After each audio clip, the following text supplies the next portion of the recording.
Would you support? A most pleasant morning going out to everyone right here in Orange Walk, right here in the country of Belize. A lovely, beautiful morning, a lovely, beautiful day. Robert Checker Usher, right here on the show. Raheem Wagner on the controls this morning. We say good morning to one and all and welcome to the Sugar City Morning Show for today, Thursday. And today is the 27th, right? The 27th day of this beautiful month of February 2020. We say once again good morning and welcome to the Sugar City Morning Show to everybody across the country today.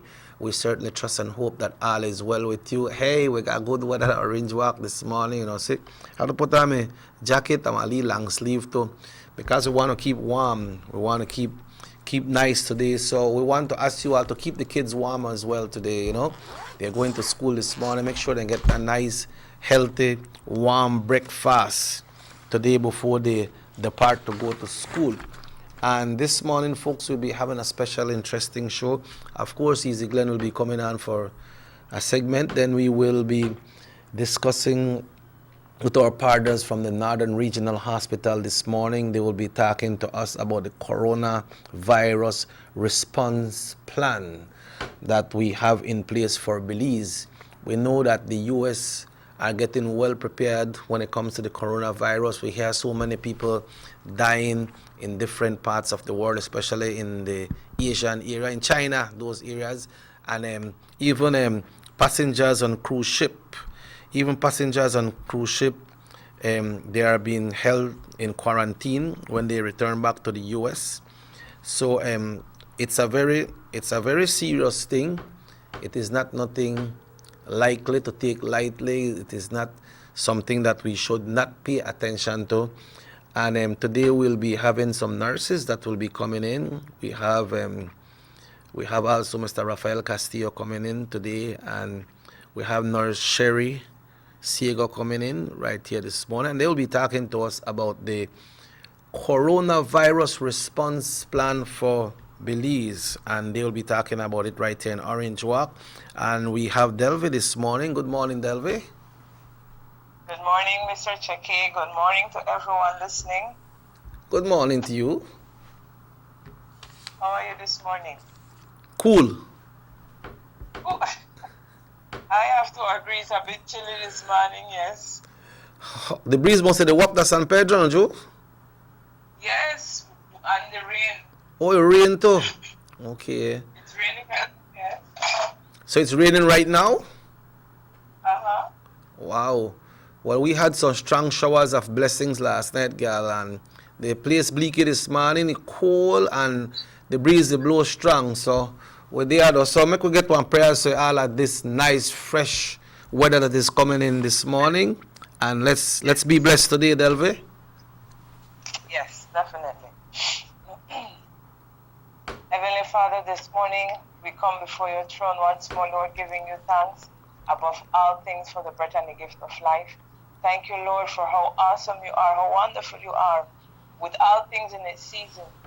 That you call the rain when it's time to rain, you call the heat when it's time to call the heat, Lord, and we just appreciate you for what you do and for who you are. And this morning, oh God, as we get ready to start this day, I pray, Lord, that we be a reflection of you, that we shine our light before others, Lord, that others may see you in us. And I pray, Lord, for every person who may be going about this day, going to school, going to work, Lord, I pray that they may stay safe, that they may stay healthy and ever under your divine protection. I pray continuously, Lord, for this studio, for what you're allowing them to do in it, Lord, and I just pray that every person may get an opportunity to come to experience your salvation, to get to see you for who you really are. Lord, I just want to give you thanks for all the wonders that you continue to do. In Jesus' name, amen. Amen, amen, and thank you very much for that prayer this morning for us to feel and be blessed as well. Amen. Yes. Yeah, you know also, Delvey, that special prayer, and we want to ask everyone to put in that special prayer for the kids, because the Ministry of Education will be observing the Child Stimulation Month next week, and the opening will be on March 2nd, right here in Orange Walk at the Central Park. They will be parading, then they have the Festival of Arts and different activities, and it happens over the entire country as they stimulate the child for the month of March 2020. Yes, definitely, Mr. Checky.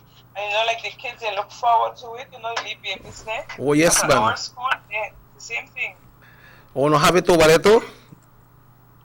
Yes, we have it here for the entire month of March. They do their parade, they participate in the Festival of Arts, they have like Mom and Dad Day, just a lot of nice things to have the babies interact with. Yeah, and they got some nice slogan. They would say, hug me, listen to me. Then another one says, read with me, help me grow. Yes. After them growing, yes. Yeah, so just have to pray for them and ask everyone out on the streets, especially drivers and people riding bicycles as well, make sure that everything all right, and bless the kids, because they go to some different destinations, and sometimes from their school they take a little bus, Yeah. So we want to hope that everything will go well for them. Yes, definitely, Mr. Checky. Okay, so today is Thursday, right? Yes, it is. So that means that means we got a poem this morning. Yes, I do. Lined up already. So what we're looking at this morning? All right. This morning I have this poem entitled He's Unchangeable. He's unchangeable. Yes. Okay. Everything else could change, but he doesn't change. Okay. Let's hear that poem then, Delve. He's unchangeable. We came and found the world a certain way. Everyone chooses to dance to his own tune, not worrying about not worrying about tomorrow, for all they have is today. We found sin, we found destruction, we found damage, we found violence, we found hurt. But to live defeated does not do justice to Jesus' birth. Everyone is in their ways. Nobody feels the need to change. To hear the word, I love you, to some people feel strange, as they have been hurt by so many, even those that are close. But the Lord is the author and finisher of all things said and done. Why then are we still looking only in front of our nose? For years there have been killing. For years they have been crime. For years we have heard that coming very soon is the Lord's time. It hasn't happened yet. It won't happen again. When you die, that's when your world will end.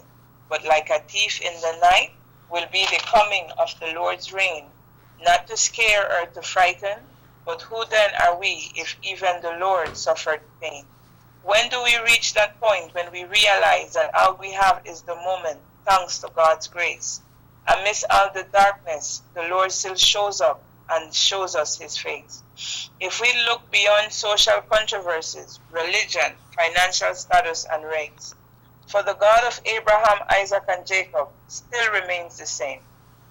Now communities, personalities, families, jobs, home, even life may change, but one thing remains the same, that the Lord who was, then, now is, he forever remains the same. He's unchangeable. That is so right. You hit it right on the head, girl. Unchangeable. Because in a lot of things, they got competition among people, and competition supposed to be like in a sports and in a different events, but not among people. We say, if I begrudge you, we say what you got, and you begrudge me, we say what I got, because it's unchangeable, right? And sometimes the very position that you have people they watch you, okay, yesterday you may go to today or win the lottery, we will leave all of those stuff. Yeah. And But at the same time, Delvi, not because you not have and somebody else have, they got 5 cars, they got 10 cars, they got plane, and they got a lot of things, and all of you got the one bike where you the ride. Not put yourself lower than the people, hold your esteem high, right?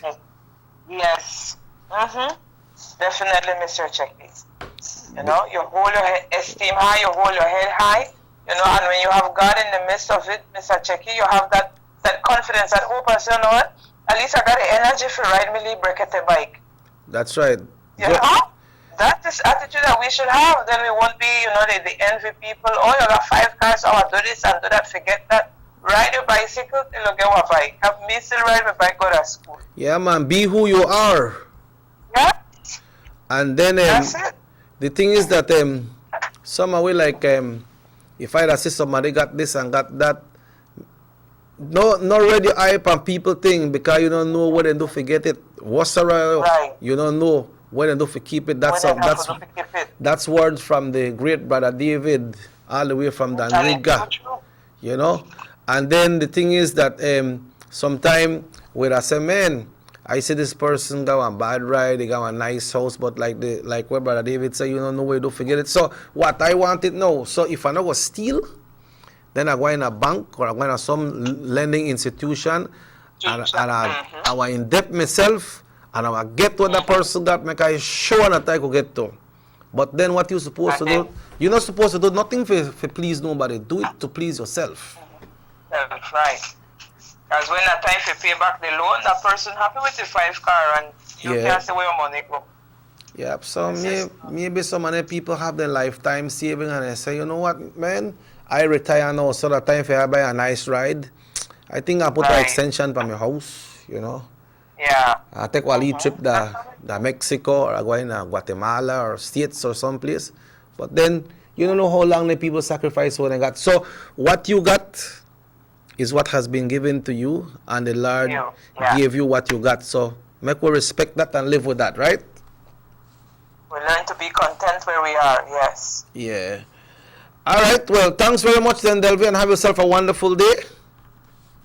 Thank you too, Mr. Cheki, and have a great day today, and God bless. Thank you. And folks, at this time, you know, only rain come down last night, but the weather report me call for that, you know. The weather report me call for the early rain me come down last night, so make we see what it look like for the rest of the day today. We go to Google and Belize Met Service, and yep, Digi got us up early this morning. We got it right here on Digi. So as we get ready to check in with the Belize Met Service for the general weather forecast for today, folks, the 27th day of February 2020. The general situation, you know what will be the first thing on it, right? A cold front is affecting the country, so that right now we're cool. The 24-hour forecast, cloudy with periods of light rain. The winds are blowing north to northwest at 5 to 25 knots. Gusty, the sea state is rough. All right? So the sea state is rough. And temperatures in the coast for today, it's 75 degrees Fahrenheit. And inland, it's 75 also. And in the hills, it's 66. Remember yesterday I mean like 93, 94. Now today it's going all the way down to 75. And for tonight in the coast it's 68 and inland 65 and in the hills what they are good they got 55. They got 55. We have alerts, advisories, watches and warnings. Small craft warning is in effect for strong gusty winds and rough seas. The outlook, it says cloudy and cool on Friday and Friday night with light rain mostly over the coast and the south. Let's take a look at the astronomical conditions for today. A low tide occurred at 6:29 this morning, followed by a high at 12:12 this afternoon, another low tide at 6:48 tonight, and a high tomorrow at 12:41. And the sun was up bright and early this morning at 6:12 and will set at 5:58. So it not get dark too quick today. And the moon will rise this morning at 8:48 and will set at 9:21 p.m. That is your general weather forecast brought to you by the Belize Met Service and from us right here at North Television Channel 10. So once again, we'd like to remind one and all that the Ministry of Education will be having the Child Stimulation Month, and it starts on the 2nd with the grand opening parade, and that should be on Monday, right? It says, Hug Me, Listen to Me, Read with Me, Help Me Grow Festival of Arts is slated for the 13th of March as well, and that should be at the Orange Walk Multipurpose Complex. Folks, I was supposed to attend a session with Nemo, But you know what? I was so busy that slipped me. But I will just get in touch with Mr. Leiva to tell us get some question from him. Also, we like to tell you all that the funeral for Dwayne Young, who passed away on the 21st of February. Dwayne Young, that will be held, the funeral service will be held on Saturday. That's this Saturday, the 29th, at the United in Christ Evangelical Church on San Antonio Road. 1 p.m. is viewing of the body, and at 2, they will be having the service. So that's the funeral for Mr. Dwayne Young. Folks, it's exactly 20 minutes now after 7 o'clock. Reminding you all, we'll be discussing a very important topic this morning, and we'll be talking about the coronavirus response plan from the Northern Regional Hospital. So what we'll be doing at this time, we're going to take a little coffee break this morning. We want to say good morning to Mr. Emmanuel Martinez as well, hoping everything is fine and hoping you're getting there, brother. So we'll be right back with you right here on North Television, Channel 10. Our economy benefits when goods and mobile services get to their destination quickly. When citizens are able to travel without frustration and undue hurdles, everyone benefits as well. The government of Belize is happy to announce the imminent upgrades to the Carazal-Sartaneja Road. 27 miles of road will be upgraded to paved standards and will include the replacement of 2 ferries with new bridges. Why is it that we're going to invest in Sartaneja? Why is it that we have to take $50 million to invest in an area where we do not have a political directorate? We believe that as a government, we have to provide a service to all Belizeans. Well, this for the village of Chunosh is a big advantage both ways. Sometimes when we got sickness, we got people sick at the clinic there, women. When we reach at the ferry, can't pass, 45 minutes have to wait. So now this road will benefit whole village, Sartaneja and Copper Bank. I'm part of Progreso too. Well, it's really important for us. I know that our village is not so much developed with tourism because it's a remote village. And for that reason, we don't have a lot of tourism over there. But now with this upgrading of the road and the pavement of the road, I think that it will be much beneficial for us and for everybody. More for Belizeans, more for Belize. The government of Belize, moving Belize forward. The San Ignacio-Santa Elena Bypass Project is now complete. The transformation began in 2012, and now residents of the Twin Towns and visitors alike are enjoying the end result. Works include the full pavement of Lamalus Boulevard, along with 2 miles of sidewalks and drainage, LED lighting, and a roundabout at the entrance of Santa Elena. The Twin Towns now boast the longest and widest bridge in Belize, immune to flooding from the occasional rise in water levels of the McCall River. A bypass road was also built linking the new bridge to Joseph Andrews Drive, which was rehabilitated, as well as 1 mile of pavement, a median, and 2 miles of sidewalks and drainage. This was all done to the tune of $34.8 million.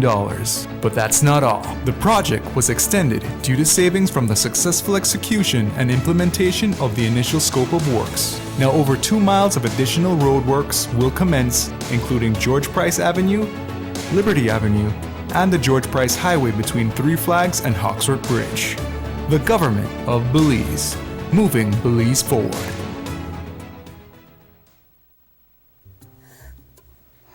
The soup not got no taste.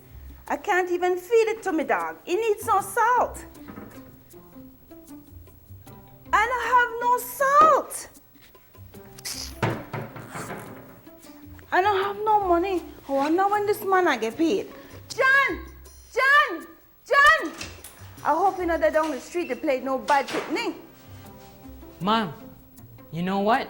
I just came from Miss Mary's house and she said she was renting her extra room on air something. It's Airbnb, John. Didn't you listen to the BTB? Did you know it ad last week on television? Okay, Mom, Airbnb. But still, we have an extra room and we could rent for extra cash for my new school books. That's a good idea, John. We'd have to first register it with the BTB. But I don't have time for that right now. I need salt. But babe, you know something? John is right, we need money, but we need to get it the correct way. So we need to register the room. I wish I know about this before. Let's go, son. Let's go register the room one time at BTV. But I need some salt. John! 2 of a kind.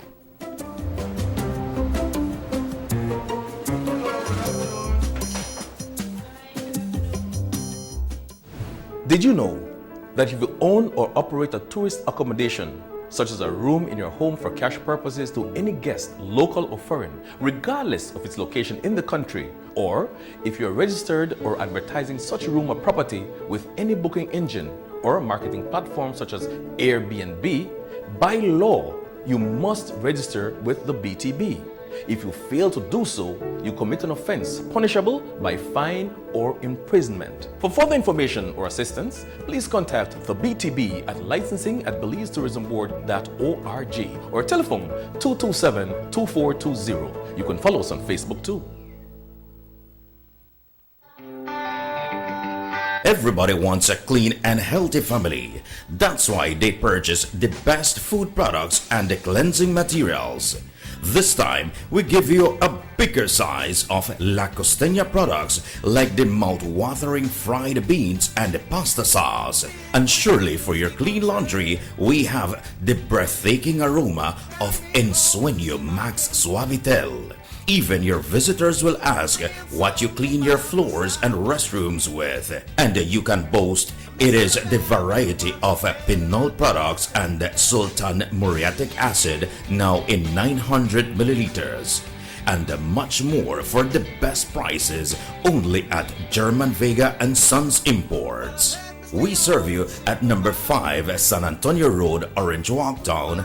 You can even call us at 322-3625 or 322-2672. Or you can even send us a fax at 322-2571 or email us at germanvega@btl.net. German Vega and Sons Limited, because we care for you.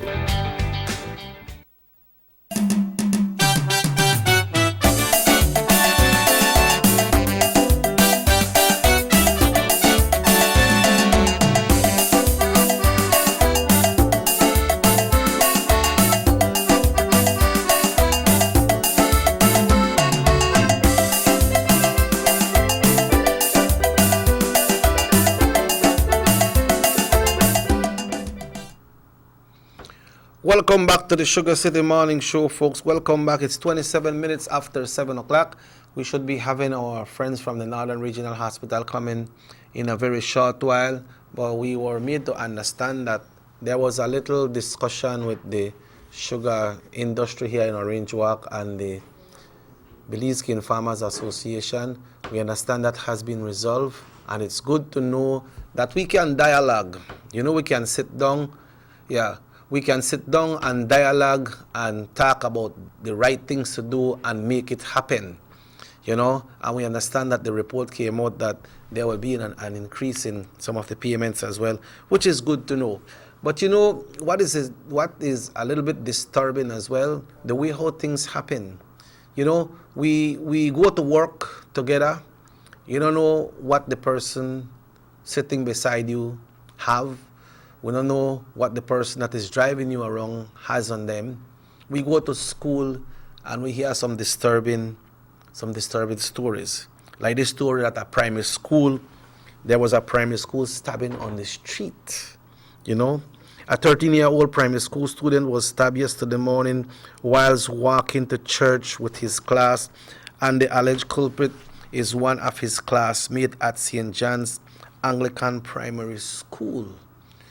So we have to try to see youngsters out there, if we have an issue with somebody, no walk away from it, man. Try solve it in a nice way. Well, if the person try get out of hand, then just try report it to your teacher, or your parents, or somebody, because things could go bad. It happened around 10 o'clock yesterday morning, not far from the school on Mex Avenue, when one of the school children was being reprimanded by the teacher for walking in the middle of the road. So maybe he'd walk in the middle of the road and the teacher tell her, you know what, come in the line, get in the line. And another student repeated the teacher's instruction, making the first boy angry.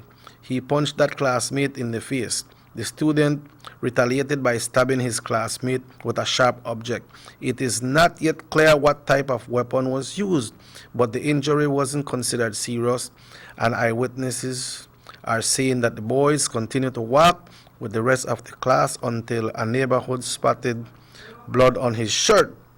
Wow. You know?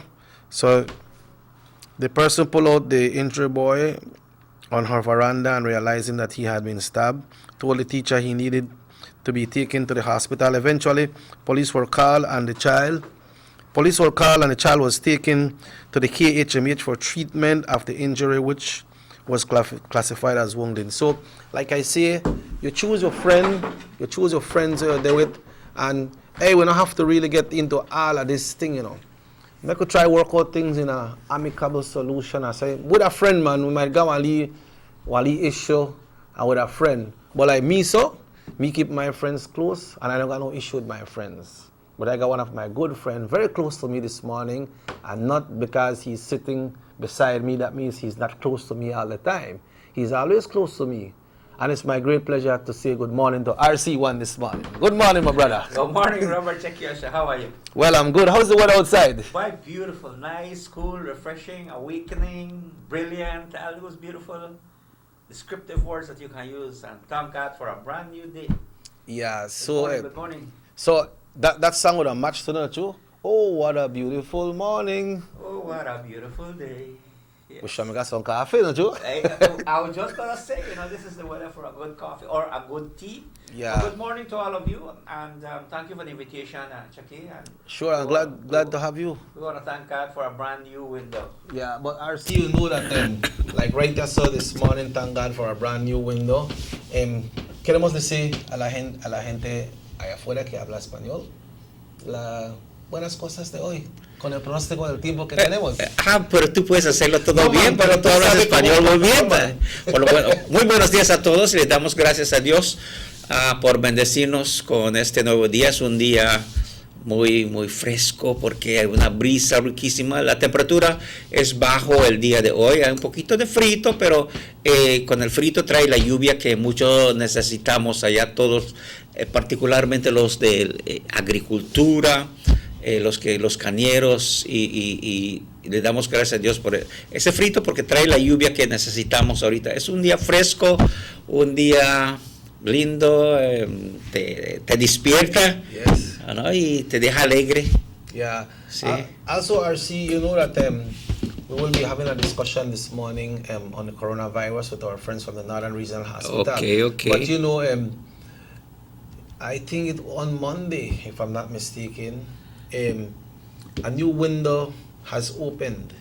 You always mention about opening a new window. Mm-hmm. And this one I'm talking about is the groundbreaking ceremonies for the coastal highway, which will open that window from La Democracia all the way to Stan Creek, which is something good, RC?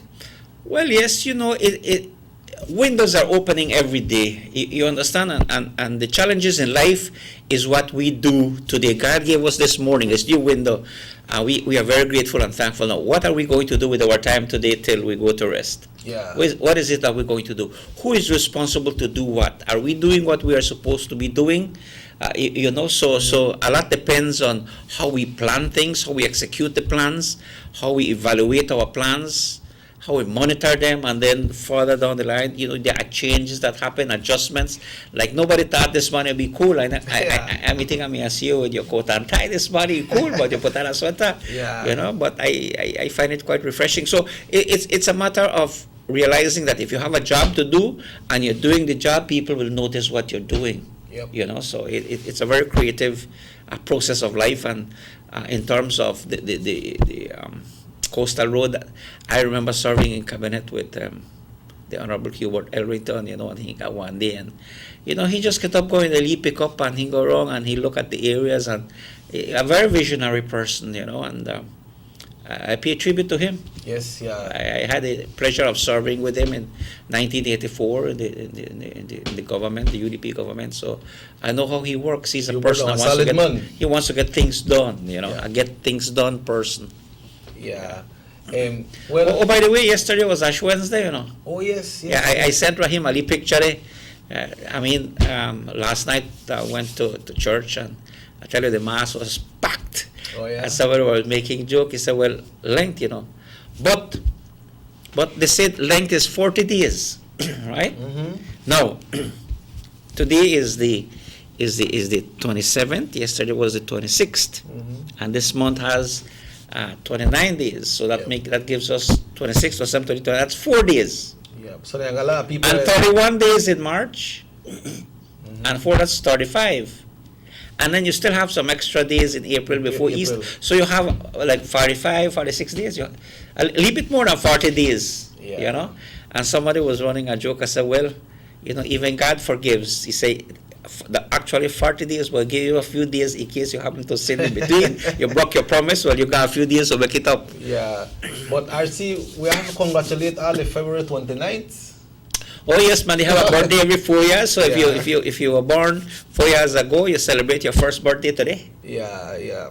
You know, funny how things happen. Serious. But you know, as life goes on, RC, like you said, you have to be responsible. You know what you do. You plan your day, and plan your work and work your plan.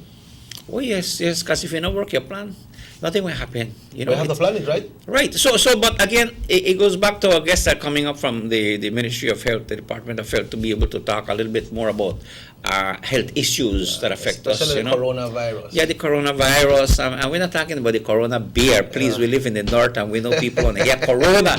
Se quiero de lata o de botella, but no, this is not that. This is an infectious disease that I think that merits discussion and such. So. It'd be very interesting with that discussion. Yeah. Well, it's 24 minutes away from 8 RC. I think we will take a break now and make way for our friends from the Northern Regional Hospital so we can have a discussion with them. Very well. And they will be discussing this morning the response plan of the coronavirus. Okay. So we will take a break. RC1, Robert Checker Usher, right here with you. We'll take a break and we'll be back right after these messages right here on North Television, Channel 10. Motor 5.0, 4 válvulas por cilindro. Todos quisiéramos una. Como que no agarra, ¿no? Siento como que se le pega el balancín.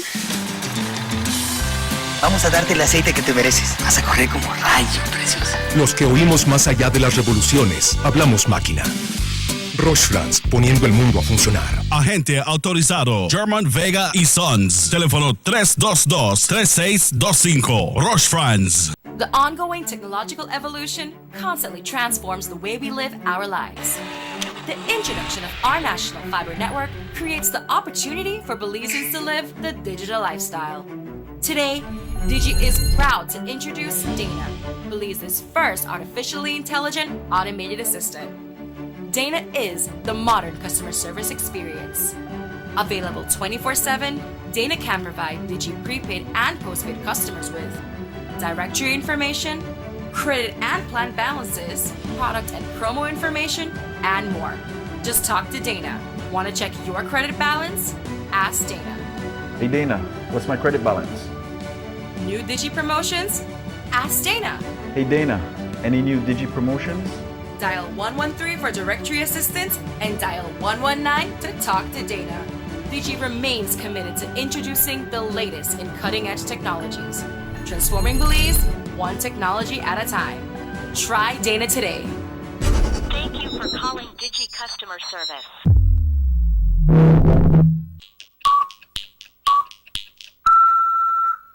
And we also asked Fonseca about a recording secretly made of former party leader John Briceño when he was putting Fonseca on serious blast. So we asked Fonseca about it today.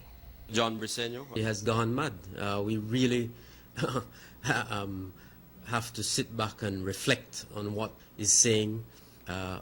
Launching this tirade, this attack is absolutely disgraceful.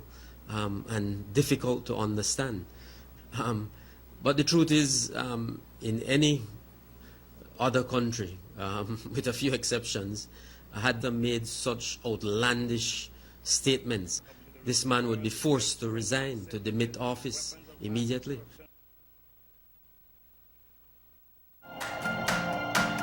"2019 was a milestone year for overnight tourist arrivals in Belize. There were over 500,000 overnight tourist arrivals, a new record for Belize.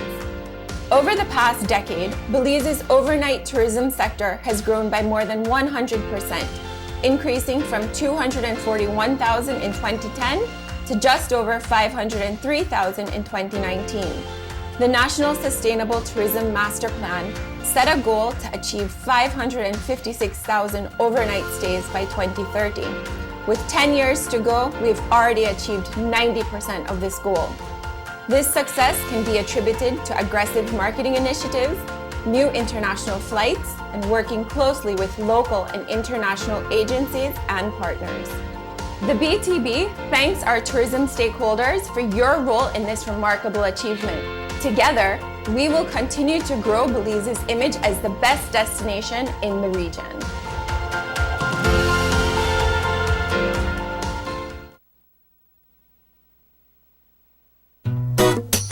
Someone come? Yes, someone coming. Let's go. Sa. Fastest question of the day. Why you the letter? Who's me the letter? That sign right there. You can't read? Well, make I tell you something. In this here community, everybody dump here, so me just dump my garbage right here. So if somebody jump off a bridge, you that do it too? No, man. No. You never know that littering is an environmental crime and Department of the Environment can charge you for that? Why is that a crime? Because you pollute the same environment you live in, dirtying the same land and water you use. You don't even know that you dumping garbage can make you and your family sick by attracting disease-carrying pests, and the Department of the Environment just to try help we take care of the we environment. All of that? Well, now that you put it that way.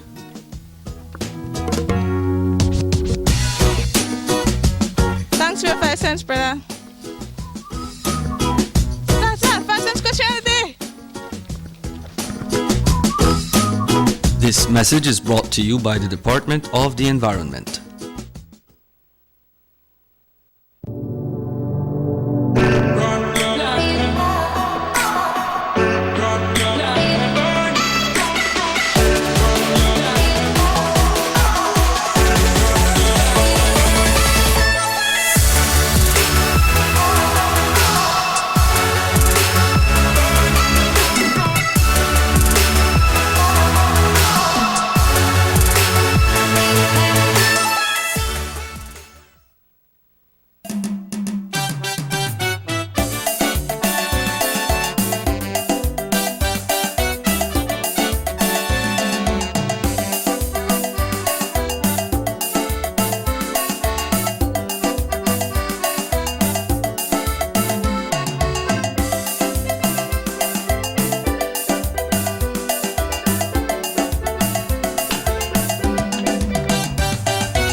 Welcome back to the Sugar City Morning Show.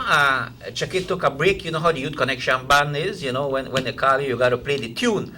And Chucky is a very interesting person. In this segment, we are going to be talking about health, about the coronavirus. So what we will be doing this morning, first let me introduce, far to my right over there is a distinguished gentleman by the name of Rafael Castillo. And then we have right next to me one of the most beautiful nurses, Nurse Cherie Gordon. Now, welcome to both of you. Thank you. Welcome to Sugar City Morning Show. Good to have you with us here this morning.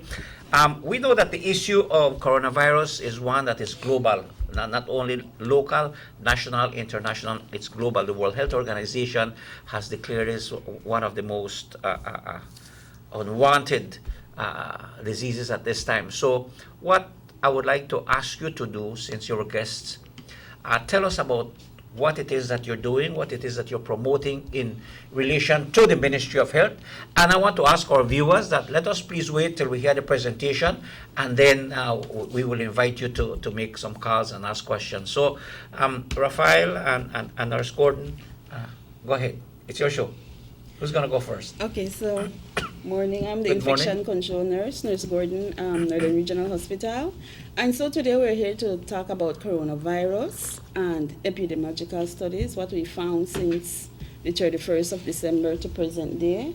And Okay. we're going to discuss different ways that you can stay healthy because we know it's a flu. So preventative methods for yourself and the people around you. And Mr. Raphael, we're going to touch on myths and facts. You know, we hear a lot of information, we hear a lot of things. So we're just here to clarify some of these pointers. Okay, we became aware of this on the 31st of December, you said? Yes. 31st. That is when we became aware, the awareness that this flu is out there and it's taking away lives and its origin. So while we look at it in the social media, in the media, international media, we hear about a lot about it. Maybe Rafa, maybe we could start with you. There are people there who have their own opinions, they have their own thoughts. It's this, it's that, the little myths and whatnot. Maybe you can tell us a little bit about the facts. Well, the nurse will share some more as part of her presentation, but it's very important that people understand that your source of your information needs to be a very credible source. With regards to information on coronavirus and any health issue in Belize, we have the Office of the Director of Health Services, Facebook. They're on Facebook as well as the Ministry of Health, and those are reports that we obtain based on information received from the World Health Organization, which is the frontline health organization when it comes to addressing the coronavirus issue. And what makes it our job difficult is when, myths start appearing, but also people start making fun of the disease. For example, people started making comparison between the disease and the corona bear. Yes. So it becomes something But it's not that a people, commercial, okay? Well, no, it's not. okay, let's clarify that. But it becomes something that they don't take very seriously, and I think now that it has been declared a global health emergency, and the Ministry of Health, Nurse Gordon will share more on that, has activated some plans to address in the event that we do have cases. Okay, well, tell us about coronavirus. How did it get a name? All Do we right, know? so How did it get a name? we know that it started. We know that on the 31st December, we started to have some cases in China that we know that the World Health Organization were looking at. People were coming into the institution with flu-like symptoms, fever, Yes. headache, runny nose, cough, cold. And so because of the amount of cases, now it was alarming. So they did investigations and they did some tests and they found the novel coronavirus, and novel meaning new, because we know we have different types of coronaviruses. We have about 4 or 5 different types, and so this one was new. So the different types are in human that we know about, but this one wasn't in a human form yet. So that was when, they had diagnostic kits and screening started, and we started to get more cases. And since the 31st December until the 31st December to the 21st of January, they already had 440 cases. And of these 440 cases, they had 9 deaths.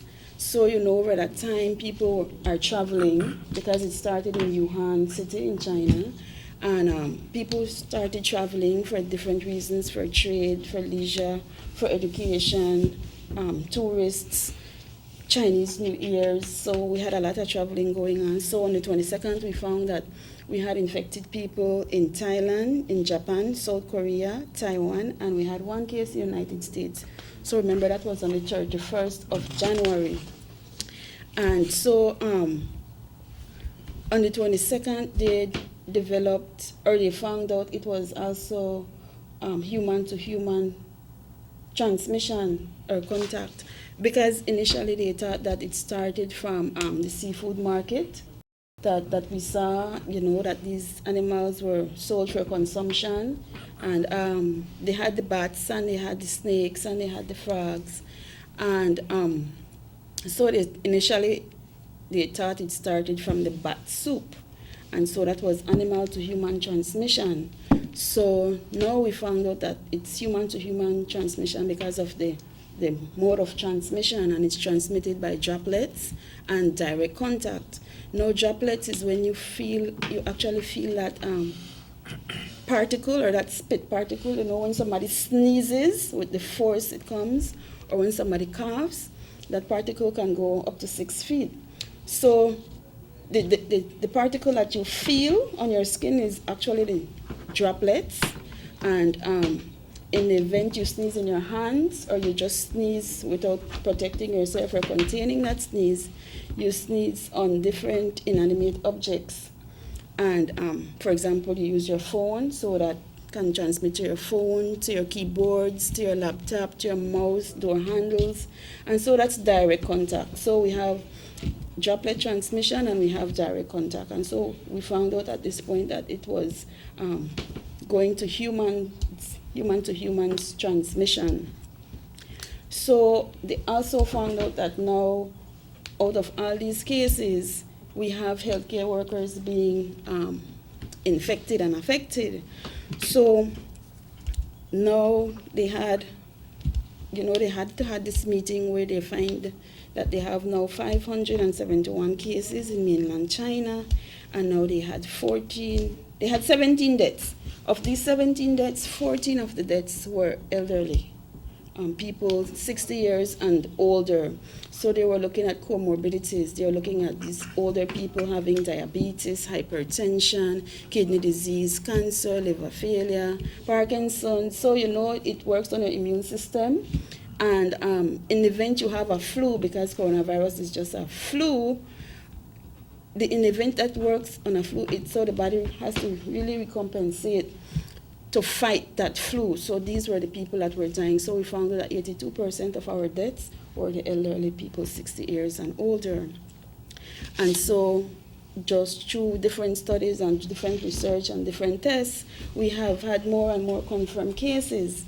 So on the 28th of January, globally, we already had 4,993 confirmed cases. Now remember, for each confirmed case, we also have suspected case, right? And so the confirmed case is the person that's going to the hospital to see the doctor to get a lab test done, and the lab test is going to say, yes, you are positive for such. Now the suspected cases are the cases that didn't go to the hospital, but they have similar signs and symptoms. For example, when we had the dengue outbreak last year, I think we're still in the outbreak period, but when we had those increased dengue cases, in the event 5 people in the family had these clinical manifestations, this joint pains, headache, fever, maybe one person would go to the hospital, see the doctor, get a lab test, and that would be the person diagnosed as dengue. And so the suspected cases would be the other 4 in the house. So for one lab confirmed, we have so many other suspected cases. So this was the situation, and we found out that most of the deaths at that point were happening in China. So we have evidence-based data that shows lab-confirmed cases in different areas in China and now outside of China. So on different dates, the rates went up. And on the 6th of February, we had already confirmed 28,347 cases, 565 deaths. And the 14th of February, we already had 64,473 deaths. And so that was when we found we had deaths outside of China now. So we had 1 in Japan, 1 in Hong Kong, and 1 in the Philippines. So now people are dying in different areas. And on the 18th of February, we found out we had 72,439 confirmed cases. Remember, these are all lab confirmed cases. We're not looking at suspected cases.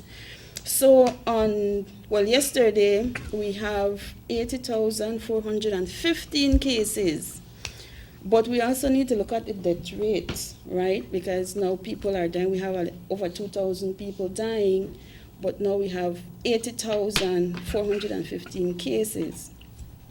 So we look at the coronavirus and who it's related to, and we know that they had two aggressive viruses in that coronavirus family. That was MERS and SARS, right? And so we know that the MERS is Middle Eastern Respiratory Syndrome.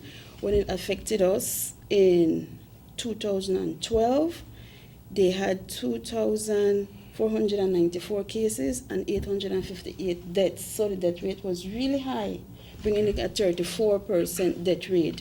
And then the SARS, severe acute respiratory syndrome, we had 8,000 cases, and the death rate for that was 9.5% because we had 775 deaths. So if we look at coronavirus or the COVID, because now it's COVID-19, we look at the death rate and it's 2%, 2.5%. So the death rate for coronavirus is much, much lower compared to the more aggressive flu that came, the SARS and the MERS. So that's what we're looking at, the death rate. And we're looking at recovered cases because now people are being more recovered. And so even though we have so many lab confirmed cases, we have a lot of recovered cases, but we still have the deaths. But the death rate is 2% compared to other diseases, different flu. Okay, thank you for that information. But with the data now that we have that is occurring globally, has any treatment been identified for the coronavirus? There's no treatment. No treatment? There's no vaccines. There's no treatment. We treat symptomatically. You can't come and say, I'm going to hospital to get a vaccine for coronavirus. We don't have that vaccine. However, we have flu vaccine, the seasonal vaccine. And, people say, but when I take that vaccine, I feel sick. And yes, we want you to feel sick because now your body is building defenses so that whenever aggressive flu comes, your body is prepared to deal with that flu, right? So that's how the vaccine works, and it's annually. So when you get sick, the vaccine is working because it's preparing your body. Whenever a very aggressive flu comes, the body is prepared to deal with the flu. But no antibiotics, and so far. So that is why you call it a deadly disease, because no cure has been found for it so far. Now, we go back to the local case now. Again, we deal with rumors. The other day you had this thing all over the news that there was a plane that landed with some people from China and whatnot. So in terms of Belize now, has any case been identified? No. Belize? No. We haven't confirmed any cases in Belize. What happened, we have people coming into the country, you have some of our students studying in these affected areas. We have in China, we have in Taiwan, we have in Japan. So the schools are closed, and so these children want to come home to their family and their parents. So what we're doing self-isolation. And self-isolation means that you contain yourself in your home, still in your family home, but not immediately with your family. You try to use a mask. You don't want to go in public places. You don't go in crowded areas. It's just for you to observe or monitor yourself for 14 days until you're cleared. And then if you don't develop any signs or symptoms, any runny nose, headache, flu-like symptoms, chest pain, nausea, dyspnea, difficulty breathing, then you're cleared. Okay, so whenever we have people that come from abroad that have been in the areas that have been identified by WHO, they put into what you call self-quarantine. And you go to your home and it has a 14-day period. Yes. What is important? What is so important about the 14-day? That's the incubation period. That's a period where we will see that you have these symptoms, or these symptoms can develop within that period of time. And it has now been extended, so we say, okay, let's monitor for 20 days just to be sure, because now it's spreading so much. And these people, we have some countries that are closing our flights from China. They don't want these planes landing in their country. So now they're rerouting, and people are coming through Panama, Salvador, Cancun. So people are still trying to come. However, we look at the manifest from the PGIA. We have Ministry of Health personnel there doing active surveillance at the border points. So in the event we get somebody here, we check the manifest and we monitor that person for 14 days until they're cleared. And people are coming inland through Cancun, like you said, Mexico, Belize border. How do you quarantine? How do you check that? We have people from Corozal quarantining the border. Over At the border. So when you come at immigration, that a passive question is asked, have you been to any, is something like that? Yes. To the effect? They ask your travel history. Have Yes. you been in Wuhan, China, or other affected area in the last 14 days? And it's going to show in your passport, right? So we take documentation of that as well. Now remember, some of these people, they go to LA for 15 days. They go different places for a different time before they come to Belize.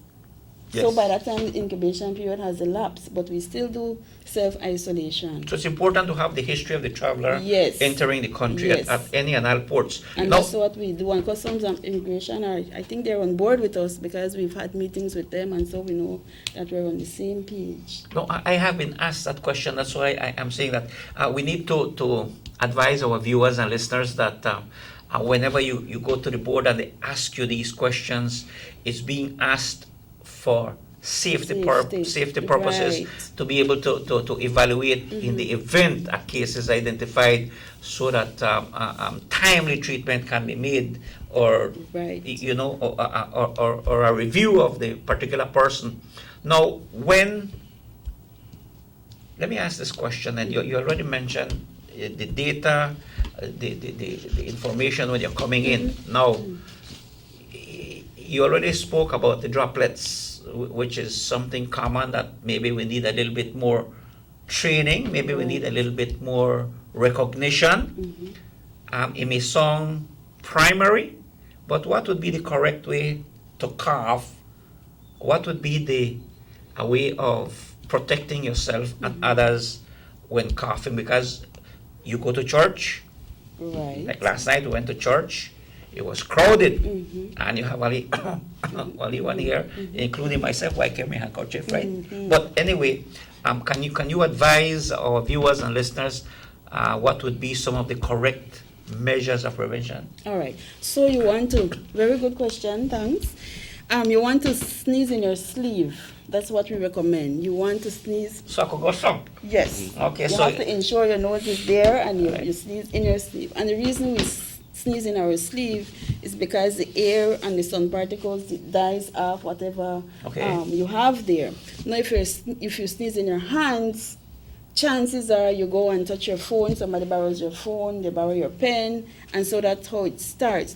If you just sneeze out without protecting anybody or yourself, then you have a chance of spreading that infection that you have.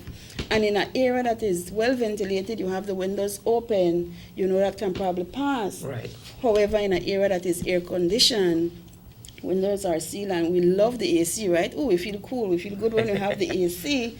However, somebody that is infected, cough or sneezes in that area, the particles stay suspended in the air, and it can be inhaled it can be there for up to 6 hours. So and it's not only coronavirus, it's a regular flu. It can be tuberculosis. You don't know sometimes what people are having, because we have different respiratory tract infections. And so not all cough is the same cough, and not all sneeze is the same sneeze. So people have different diagnoses. So you really need to protect yourself. And another important thing is hand hygiene. So, you don't want to put anything in your mouth if your hands are not clean. Okay. So even if somebody is not taking precautions with their cough, droplets, or their sneeze, then you ensure that your hands are clean before you eat, and your surface is properly clean with Clorox, and before you put your plate or put your items there, right? And it's just for preventative methods. Okay. In terms of the preventive side, I have a little cough, a little flu, and I'm going out like to the market. We need to advise people that when you can also get your mask. Right. And when you put your mask and we have to get over this thing that it's not funny. You know, look on that clown, they look on a really funny one, they go wrong, they replace with the lead mask. It's not our culture. No, I'm saying It's because not that is, our culture. I'm just talking about it that you do not feel any way Right. when you put on your mask. And the other thing, you spoke about washing your hand in Clorox. Washing your hands and everything. And No, hygiene. and hygiene. I hygiene exercise, but here in Orange Walk, for example, and Corozal, we have markets, vendors that they have open. They sell their fruits, veggies, and whatnot. How do we deal with that? How do we deal with that in terms of prevention? So masks are very important. Actually, I brought a mask so we can show this mask because people feel like they really need the mask for everything. So we have different types of masks. So I'm going to show you my masks and then we'll go from there. Okay, so we have the surgical mask, and that's this surgical mask, or the face mask that we call, Yes. right? So this, remember, this is to protect out. So in the event you have a cough or you have a cold, you want to use this mask. You want to snip it over your ear, adjust it over your nose, and so it goes Let me under try. your chin. Okay, tell me what to do. Put it over. Over your earlobe, over your What, ear. does it cover my nose or my Yes. mouth? Cover your nose. Your nose Cover has my to be nose, properly covered. there, and then you put this Earlobe. and it goes over your ears. Right. You want Okay. to adjust for your nose here. And to be able to see. You want And to then see. put it- Also, remember this has a little rigid top. You want to bend Okay, it. okay. So it fits snugly on your face. Bring this on the bottom of your chin, and then you have the comfort that you need. Okay, so we can go shopping like this, and if you have a little cough, you can, and you know that you're containing it. It's a Right. container. It's to contain your contain, so that we do not affect anybody else. Right. Well, right And now. so this is an N95 mask. And the N95 mask, we use it for the hospital. And Okay. this is to protect in. So remember, that is to protect out. So this is to contain your secretions. But if Okay. you go to the hospital and a nurse is attending to you, the nurse is going to use the N95 mask. Okay. And this protects in. So this is the mask that will protect your cough from coming directly to our nostril. Okay. Right? So the- you will be seeing the medical staff practically using this. In the event we have In the people that needs it, because then Okay. remember we don't have to use it if we don't need it. For preventative methods, we want to use it. We want to Very ensure well. everybody have it. And so these are the masks for the children, because we have children masks as well. Okay, that's nice. And so that's remember nice. earlier I mentioned it's not our culture. Yes. But I think we're breaking that culture because more people in the hospital are starting to use the mask. And we're really happy with that. And we're really happy that children have this pretty mask, they put it on their face and they're happy going around their way.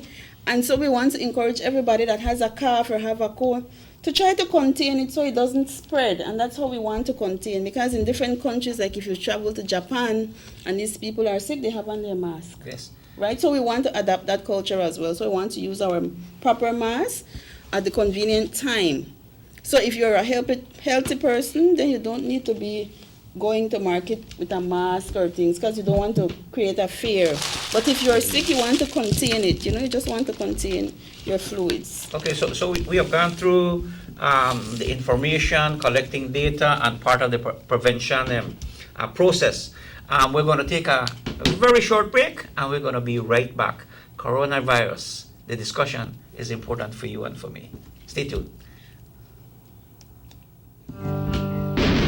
Look at the people leading the PUP anti-corruption charade.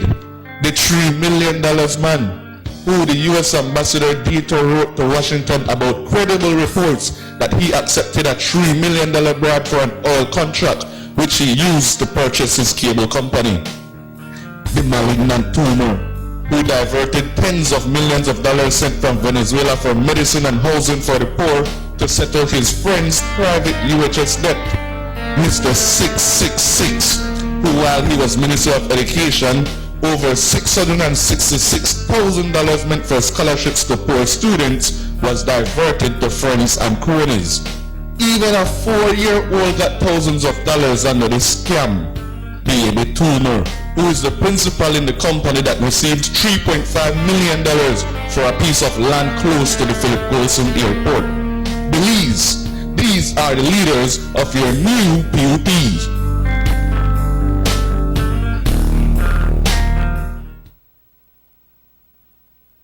You have an 8-cylinder powerful engine disguised as an aluminum alloy that spins at 8,000 revolutions per minute. Goes like this. You think it's a turbo? No, with a cleaning of injectors and a change of oil, you will run more efficient, my friend. For those who understand the engine like it talks to you, we speak machine. Rush France, making the world function. Authorized agent German Vega and Sons. Telephone number 322-3625. Email germanvega@btl.net.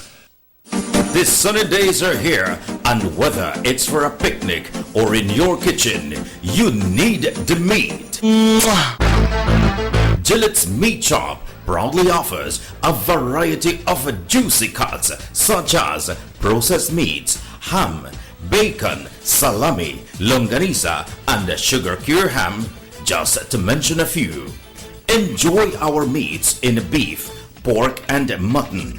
So for that healthy cut your family enjoys, visit us at number 18 San Antonio Road in Orange Walk from Monday to Friday, 7 a.m. to 12 p.m. and 1:30 p.m. to 6 p.m. Saturdays, 7 a.m. to 12:30 and 3 to 5 p.m. Sundays, 8 a.m. to 11:30 a.m. Place your orders at 322-3486 or 322-2175 or even 610-4061. Send us an email at derekgillett31@gmail.com. Gillette's Meat Shop, fresh and processed meats. Ay, qué rico. El mismo PUP que tú estás hablando, el mismo PUP, ese es el cáncer del PUP que debes de hablar, ese cáncer que tenemos.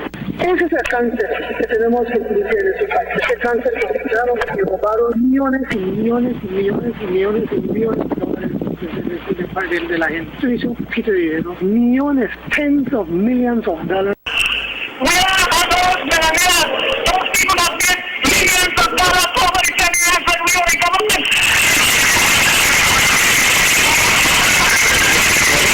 We are those people that buy chicken.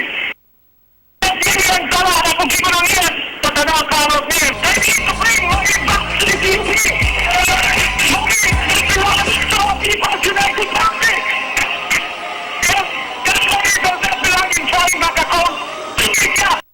The Philip Golson Highway between Belize City and the Philip Golson International Airport is getting a major facelift to the tune of $31.5 million. Section B of the highway upgrading project between Haulover Bridge and the Buttonwood Bay Boulevard roundabout is underway at an investment of $21 million.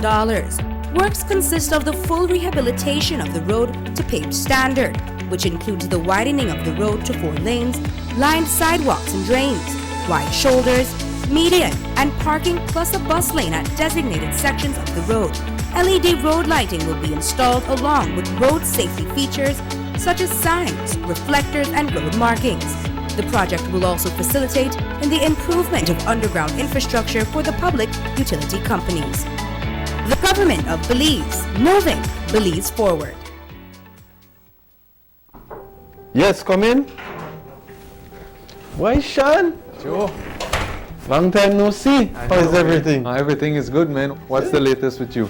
Man, everything is good. Business is flowing. I can't complain. As a matter of fact, I'm working on a new project. Thank God you're here. Let me show you the plans. Alright? These are the plans for my 5-bedroom, fully furnished apartment complex. When I tell you fully furnished, AC, hot and cold, Wi-Fi, you name it, I have it. Right? And I want to market this for Airbnb. All sounds nice, but have you started your paperwork already? Which paperwork? Joe, don't tell me you don't know. For you to market or rent any type of rooms, you have to register with the BTB, bro. It's in the law book. Wow, really, Sean? I never knew that. You know what? I finished all of my work for today. Make we go to BTB one time, go deal with this paperwork, and then after that, go take on Lee 1 too. Alright, cause I thirsty, but make we go to BTB first. Make we go. Did you know that if you own or operate a tourist accommodation, such as a room in your home for cash purposes to any guest, local or foreign, regardless of its location in the country, or if you're registered or advertising such a room or property with any booking engine or marketing platform such as Airbnb, by law, you must register with the BTB. If you fail to do so, you commit an offense punishable by fine or imprisonment. For further information or assistance, please contact the BTB at licensing@belizetourismboard.org or telephone 227-2420. You can follow us on Facebook too.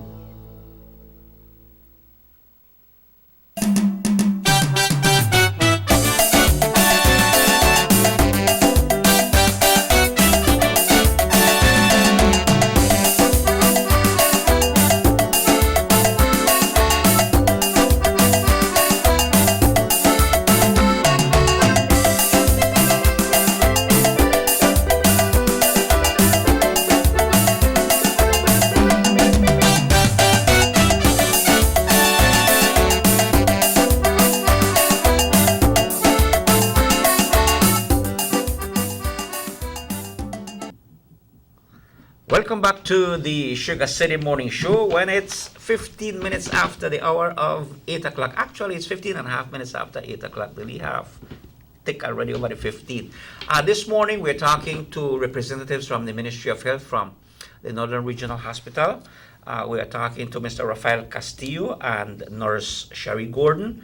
And the topic this morning is the coronavirus, also known as COVID-19. This morning we were talking about the data that is out there, that is available, and we were talking about how to deal with it, with the masks in particular for the adults, for the children, and for the outtake and intake, including for those working at the hospital. Now, people may be asking, welcome back again, asking, where do we get these masks? Are they expensive? Can you buy them in bulk? Can I buy it for my family so that we can store it? And if we buy it and we store it, is there a way that we should store it and where we can store it so that we maintain it sanitized and things and such? Talk to us a little bit about that. So our mask, we procured, government purchased our masks for us, and sometimes we get from donations. So we keep them and we use them. And in our institution, we have face mask boxes that's easily accessible. They're at entry points, nurses station, different areas. So it's easily accessible, and we know that people are using the mask, and so we're happy they are using it. Now to purchase, I know that we were told that stores and pharmacies don't have much masks because the Chinese were purchasing the mask in bulks. And some people would say that they're purchasing to send to China because they say China is out of masks. We don't know if that's really the case, but I know we don't have a lot in store right now in different areas outside of hospital. So in the hospital, we have our mask. It's available for use. You use it when you're there. It's not for you to go and take for your whole family to secure in the event COVID-19 is here. But we're using in the institution, and I don't know if they can purchase anyway. Mr. Raf, do you know? I know some pharmacies, I'm not sure what the stock they have. I know the pharmacy across from the hospital does have some. Like you say, it's not something that it's a part of our culture, so you know how in the nature of business, generally businesses will not stock that. But hopefully, with the prevention measures that we mentioned, we don't expect to have any case of COVID-19 in Belize. But in the event that it does get here, I think that more will be readily available to the people.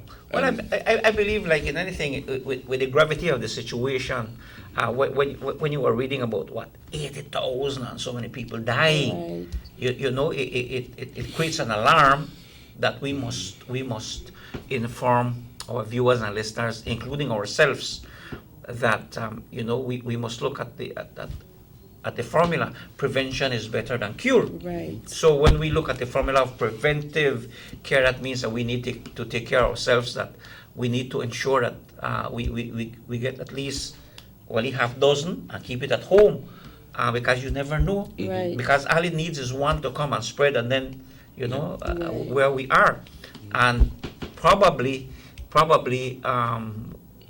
with this information that you're providing with us this morning, you can also talk to the business persons, the business houses.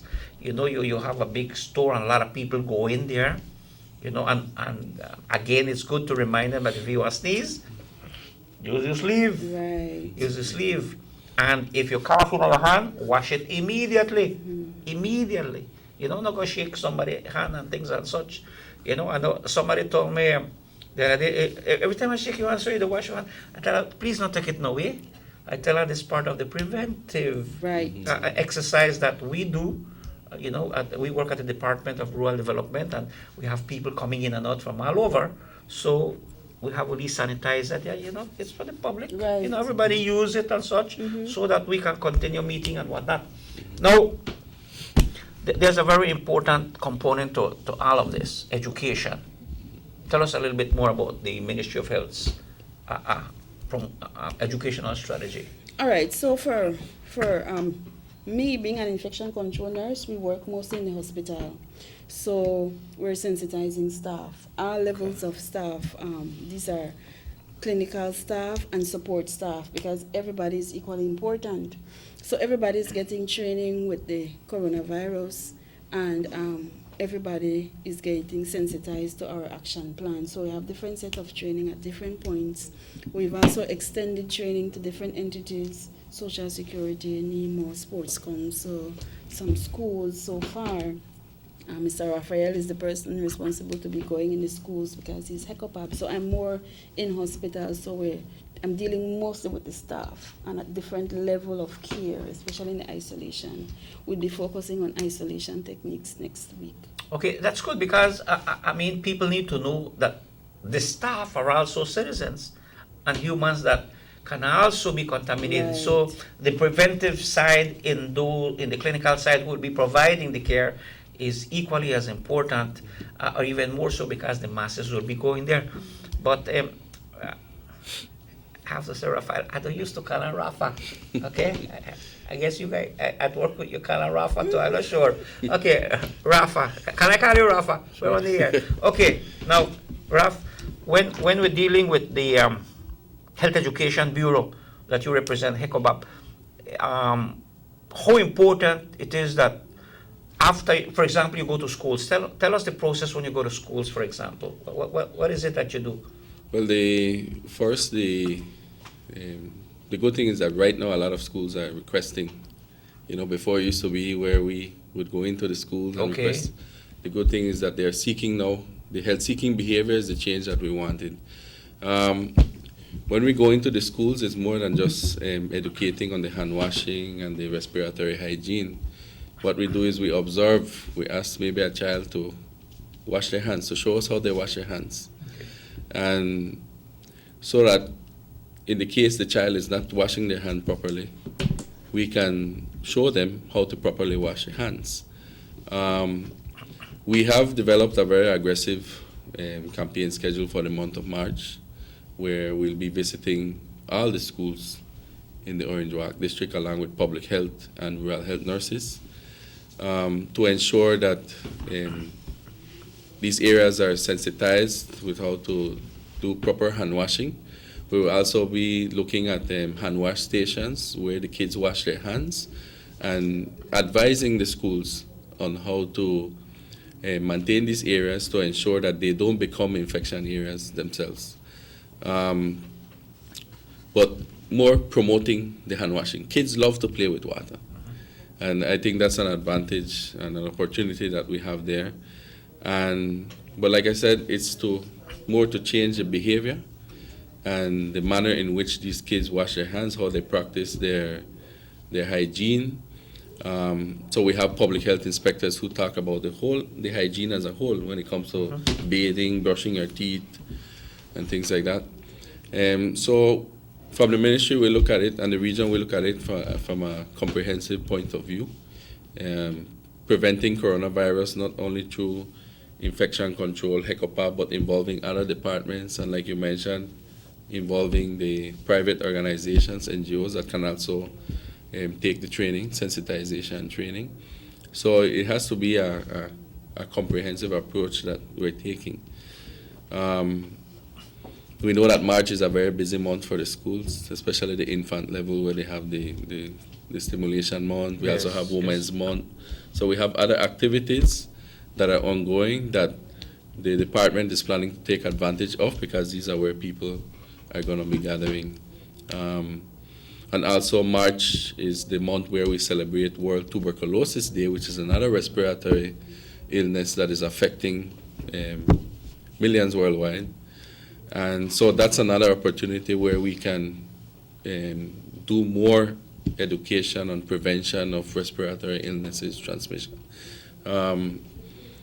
So we have a plan as part of the response plan to target all the schools, urban and rural, and this will be repeated on a periodic basis to ensure that the behavior change does happen. Yeah, so you will monitor and evaluate as you go along. Now, that's very good. Now, in terms, like I was mentioning earlier, the bigger business people, I think this is if it hasn't been done, I think it's a golden opportunity for the Chamber of Commerce, the business people, to call a meeting and invite the Public Health Department and yourself to be able to explain to them so that they can also talk to their employees. You know, when they go to work, well, maybe they can have a little section where you go to sanitize and whatnot, even before you get in there to work. And if you work in specific areas, to know that you must take the preventive care, whatever it is that the Public Health Department and the nurses and those of you who are promoting the preventive side of the coronavirus to be aware. So I guess we can invite the Chamber of Commerce or the business sector in Orange-Walk to organize a meeting, because they have a lot of employees and there's so much to offer. But the opportunity like today, being on the television and radio, for people to hear and listen about particularly the preventive side of it. In March also, I think, well, I don't think, I know, we'll be celebrating World Water Day. Yes. Also, World Water Day. And also, we also know that schools probably should also note that the Department of Health, Public Health Department, is also partnering with Social Investment Fund to do programs in the schools, to do the WASH program, water and sanitary hygiene program. So it's important that when the educational aspect is there, that the teachers and parents cooperate, because it's very important, particularly for the feminine side of the training in schools. Now, when you go to public areas to talk about the educational part of the coronavirus and awareness, what is the key component that you talk about? What is it? Talk to us like you're talking to the teachers and the students. What's it like? Well, first of all, take me to my classroom. Yes. A lot of the what we focus on, especially with the experience I've had so far with talking to people about coronavirus, is dispelling the myths that people have about the virus. I'll give you an example in Santa Cruz yesterday, where I asked how many of them have heard about the coronavirus, and one person raised their hand and said, but it only affects Chinese. Right? And so people have, especially not only because you are bombarded with so many sources, so many people are covering this disease right now, so many media houses, and it's very important that we eliminate those myths. People will say, I didn't touch anything, so I don't think I need to wash my hand. Yet you observe many of them with their fingers in their mouth, playing with their ears, playing with their hair. Those are opportunities for hand washing. So eliminating the myths that people have about the virus, resensitizing them about what the virus is. Coronavirus, like Nurse mentioned, yes, this strain is a new strain that had never been seen in humans. But we have other strains of coronaviruses that are out there. And we stress respiratory hygiene, we stress hand hygiene, but also from the public health aspect, properly cooking foods. Coronaviruses are zoonotic viruses. They're found on animals. And it's important that when handling animal products, food products, and so on, relating to meat, that the person practice proper hygiene as well. So this is the aspect from where the Public Health Department will be addressing these issues with the people in the communities. But there's so many. I mean, the things you hear out Okay, there. basically what we want to tell people is that, and not because you're here, it started at China, affect we. Yeah. It affect all humans. Because as you mentioned in the earlier presentation, that it's going into other countries. Yeah, we have 34. Into other countries. So it can very well, I pray to God it not happen, come here, but at least if it does, there's a containment plan, and that is why you are here, so that you can talk to our citizens to take preventive measures. Now, in terms of, I have a doubt. I'm a citizen here. I come from Santa Cruz, just like how you said, because I have a doubt. I got this sneeze, this cough. When I go to the hospital, is there a particular clinic you go to? Where do you go to? Who do you see? I'm coming there now. I have a cough and I feel funny or suspicious. Where do I go? Where do I go? Because you got emergency, you got general. Where do you go? For right now, we're still doing screening for everybody, basic screening. And we look at the case definition. The case definition guides us to what we should be looking for or who we should be looking for. So in the event of coronavirus, we're looking for people that have fever, flu-like symptoms, and have traveled in Wuhan in the last 14 days, or have traveled in any of the affected areas in the last 14 days. Also, we're looking for people with flu-like symptoms that have been in contact, direct contact with somebody that has been confirmed, lab confirmed case. So that's what we're looking for. In the event we have a case in country, Ministry of Health is going to declare, we have a lab confirmed case, and that's when it's declared an outbreak. That's when it's declared an outbreak, and that's when all of our plans come into action. Okay. In the event that happened or it's declared an outbreak, then our plan for our institution is that everybody with flu-like symptoms will be triaged in a specific area. Okay. And that area will be by the interim. We'll set out a tent because you want proper ventilation. Set out a tent and we start do the screening. And so for severe cases or cases that we think need admission and lab confirmed for coronavirus, then we're going to keep them in isolation. And isolation for this case is strict isolation, so we won't have any visitors coming in. So if your grandmother is sick or your uncle is sick, you can't go into the room. You won't be able to go. We maintain strict measures. The nurse will be there and a doctor will be there to attend to that patient. However, you can call a patient on the phone or do FaceTime or have different modes of communication aside from being there, because it poses a risk to you. So we have our plan for the institution in the event it's declared an outbreak or we have one case, we go all out, because now we know the mode of transmission and how it's easily contracted. So that's our plan for the region. Okay, that's good information for people to become aware. I hear about this deadly disease. I heard about the data and the seriousness about it, and I know where to go. Now, something that I don't hear mentioned, but I think we need to let people know that when we discuss about the coronavirus and the preventive side, and we talk about its origin, that we hope that our brothers and sisters from China don't feel that we're discriminating, that it is a process to be able to help them also, because if they have a family that comes and stays with them, they can also be contaminated and spread. So we want them to know that the Ministry of Health believes, and us, we are also a partner in preventing, which includes them for their own safety. Right. Because some people, just like you mentioned from Santa Cruz, me not China, I don't come from China. But at the same time, we have to conversely go and look that it's a preventive measure that includes everyone in Belize. Now, what would be the next step now you already have the monitoring at the ports of entry. Right. You already got your data. So stay alert, stay tuned. A lot of people on Facebook that can get information.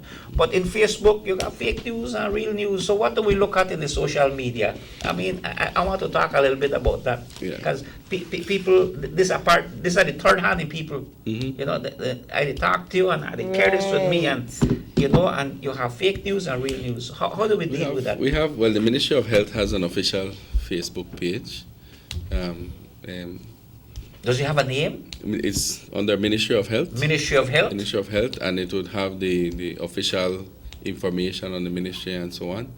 The page has been copied recently in the past couple months, but the minute we get a fake page up, the alert goes up and it's reported immediately. And you have the page of the Office of the Director of Health Services, also the Facebook page. So let me get this straight. So there is a website or a page that marks Ministry of Health. So it's good for all of us to like it and be updated so we can refer to it in case something happens. Yes. 2, to be on the lookout for fake, the ones that copy and give you wrong things. And also the Director of Health Services have a page that marks Director of Health Services. The Office of the Director of Health Services, Ministry of Health. So we can like and have those handy in our phones, so we could check that on a daily basis, just for the information. So that we get it and not depend too much on, like you say, myths and hearsay, because to me, this is another disease. Okay, this is chronic. Very chronic, you know, but it has become a way of life, but it's chronic, you know, because we don't talk to each other anymore, you know. We chat to each other, so information is important. And the reason I don't mention it to in a bad sense, but rather to create awareness that just like you're going through chatting and talking and getting information from music or information or whatever you do, you can take time to go into the Ministry of Health page, the Director of Health Service page, to become aware of something that can affect you personally.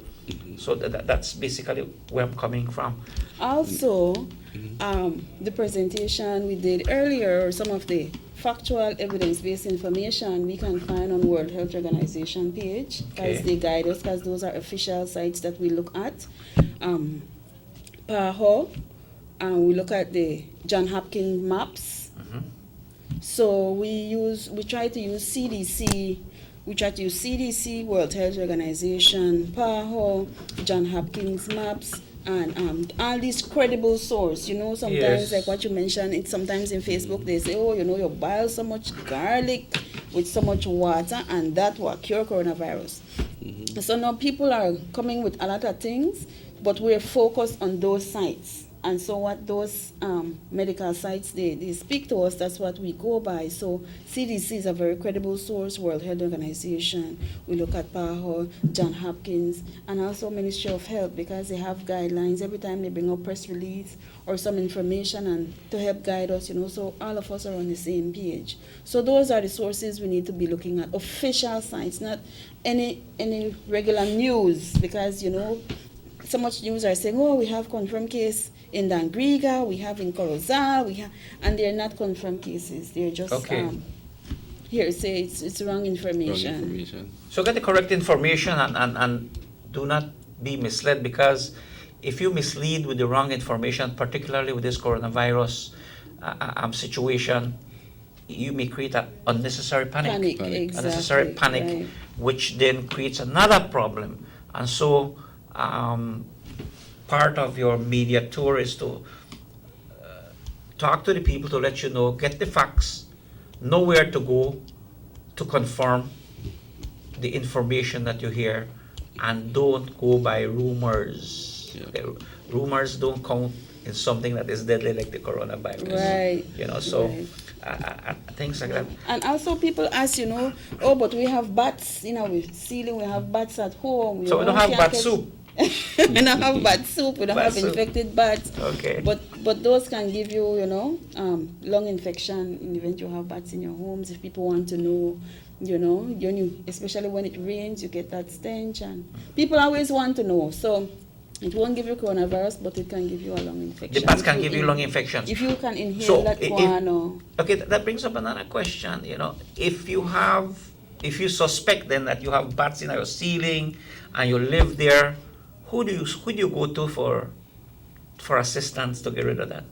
That's agriculture. From experience, the cases we have dealt with, we have people who privately remove them. There's no particular one entity responsible for that. We have to keep in mind that even though bats might be considered pests in the homes, they are still protected by law. The first thing we advise people is the hardest thing to do, and what keeps bats near your home are all the fruit trees in your yard. And we're not telling people to cut your mango tree or go cut your fruits, but it's mostly plantain, banana. There's a patch nearby, and bats stay close to their food sources. But we do have, if you contact HECOPAB here or you contact the public health here, we have someone who can remove them privately. Okay. The person has worked with schools like Trial Farm, government school, and in removing and retrofitting. No. If someone wants to call public health, or to call your health education bureau, is there a phone number? We have the hospital line 302. Okay, that's 302 2072, and you just ask for public health or HECOPAB.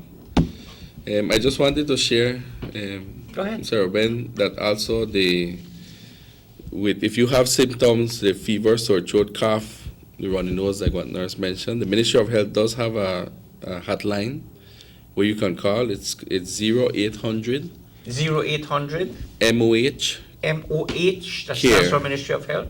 Care. MOH care. So that is 0800 664 2273. Well, maybe later on we'll get that information and pass it on to Rahim, our technician, and be part of the information process. Things like that, the information where you get to, maybe you can get that to us and we can do maybe like a promotion on prevention, offering this information and numbers, where to go, where to reach, because a lot of times you have people who are very, believe it or not, who shy, who afraid. I don't want to go there directly, they want to put one needle in. I mean, people are afraid of that. So maybe I want to give Wally call to find out information. So it's good, maybe you can leave that with us before you leave so that we can be dealing with that information. Si tienen alguna pregunta ustedes sobre el coronavirus que quisieran hacer en estos momentos, pueden llamar a 302-2170 porque es una situación muy importante. Sabemos de que ser informado, recibir las informaciones correctas es apropiado y tienen la oportunidad, si gustan, llamar a 302-2170, 302-2170. I'm not too used to giving it away. Check it does that, but 302-2170 if you want to call in and get some more information in relation to the coronavirus and the preventive side of it, or any information that or any question you may have. We'll open the lines now. See, is it working? Yeah, I think it's working. Okay, so here we go again now with the information. We have the data, information, how to deal with it. Now, as an individual, what responsibilities do I have? What responsibilities do I have? What do you tell individuals there? What is their personal individual? Because it has to be personal. Right. Okay, how do we deal with that? So to keep safe or to prevent, you want to ensure you have your annual flu vaccine. You can get your flu vaccine. You want to cover your cough or your sneeze. You use the elbow. If you use a tissue, it's more recommended you use a tissue. You throw it in the garbage. Don't use your hands and don't use a rag that somebody else might use. So it's a tissue. You could use your handkerchief. That's personal. That's for you. Cover it and then that's it. And you keep it, but that's yours. All right. Let's get this caller. Sugar City Morning Show. Good morning. Good morning. Yeah, go ahead. Can you turn on your radio, TV a little bit, please? Thank you. Go ahead. Good morning. Morning. I was just asking if you can get the thing to cover your nose. If you could usually use a clean rag or a handkerchief. Yes, the answer to that is yes. If you can't get a mask, you want to use a tissue, a paper towel, but you dispose, because that's disposable. You sneeze in that and you ensure it goes in a garbage container. If you use a rag, you keep it for your own personal use. You don't share it with somebody or use it on the baby or nobody else. So that's your personal rag, your personal handkerchief. You keep it on person. When you have a cough or a sneeze, you use it and then you try to contain with that. So that you can use your tissue, you can use a rag, you can use your handkerchief. But after you use, for example, a rag and your handkerchief, what would be the best way to sanitize it? You wash it in hot water. What would you recommend? If you use a tissue, you want to dispose, you Right, throw you it away. dispose of the tissue. If you use a rag, you just wash. You wash in Clorox. Yes. Leave to dry and reuse. Okay. But you want to also hand sanitize. You want to ensure that when you use your hand sanitizer, you want to wash your hand. In the event you can't wash your hand, you use an alcohol-based hand sanitizer that has ethanol alcohol, 70%, and you want to ensure that all areas of your hands are properly cleaned. So along with the mask or the tissue or your rag, you want to do hand sanitization regularly. And another thing, if you use your handkerchief, and use it on you, for you, and you see when your family, they sneeze and so, please don't use it and share it with them. Right. Because then you may be sharing contamination there. So it's a good question, caller, and thank you so much for calling because it gives us another outlook. We were not discussing about what else can you use. You understand? Some people might not even have the money for buy a mask. Purchase a mask. Well, we don't know what the cost is, but it's something to look at.